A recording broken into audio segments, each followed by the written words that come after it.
Abbas Araghchi নতুন একটা offer করছে, সেটা হচ্ছে যে যদি আলোচনা করতে চায় আমেরিকা, তাহলে অবশ্যই ইরানের উপর যতগুলো অর্থনৈতিক বিভিন্ন দিকে স্যাংশন রয়ে গেছে, যেগুলো বাধা, আন্তর্জাতিক বাণিজ্যের অনেক বাধা সৃষ্টি করে আছে ইরানের পিছনে আমেরিকা, সেগুলো সব উঠাইতে হবে। তো উঠালে তারা আলোচনা করবে এবং যা যা করার তা করবে, কিন্তু নিউক্লিয়ার বোমা, নিউক্লিয়ার ইউরেনিয়াম দিবে না, এটা ফার্স্ট কনফার্ম। এটা দিয়ে দিলে ইরানের নিরাপত্তায় শেষ। হয়তো বা রাশিয়া চায়না জমা রাখতে পারে, তবে আমেরিকাকে দিবে না।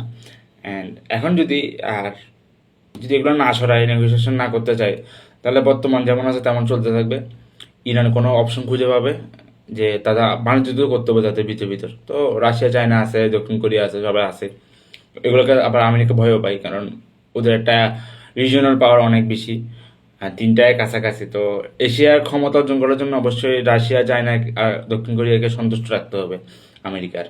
অ্যান্ড বর্তমানে যদি বর্তমান যা পরিস্থিতি, যেটা হচ্ছে যে ইরানে এমন একটা পরিস্থিতি এখন আছে যে তেল বেচতে পারতেছে না, জাহাজ বন্ধ। কারণ হরমুজ পরিণতি বন্ধ করার 100 কিলোমিটার পরে আমেরিকা আবার সেম ব্লকেট দিয়ে রাখছে, ওইখান থেকে জাহাজ আসা যাওয়া করতে পারতেছে না।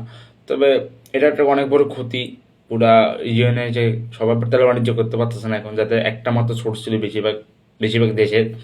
অ্যান্ড ইসরায়েলেও লেবাননি ব্যস্ত, কারণ ইসরায়েল অনেক বছর, অনেক দিন যুদ্ধ করতেছে, প্রায় 3-4 বছর ধরে যুদ্ধ করতেছে তারা।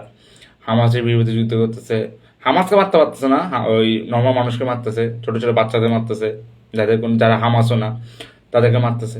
তবে এখন লেবাননে সে যুদ্ধরত অবস্থায় আছে, হামাস তো অলরেডি আছেই, আবার ইয়েমেন যে কোনো মধ্যে, বুঝতেছেন, ওদের একটা চোখ পয়েন্ট আছে। আবার একদিস হিজবুলের সাথে খারাপভাবে ওরা পরাজিত হয়েছে বারবার, হয়তো ইনশাল্লাহ তারা আবার হবে। এবং অলরেডি তারা 78তম প্রতিষ্ঠা বার্ষিকী পালন করছে। কারণ আর ইসলামের মতে ইসরায়েল কখনো 80 বছরের উপর শান্তি থাকতে পারেনি, আমরা 80 বছর হয়েছে তাদের পতন হয়েছে, এমন অনেক সময় ইতিহাসে আছে। তো আর 2টা বছর, হয়তো 2026 সালেই, 2026 সালেই ইসরায়েলের পতন হবে ইনশাল্লাহ।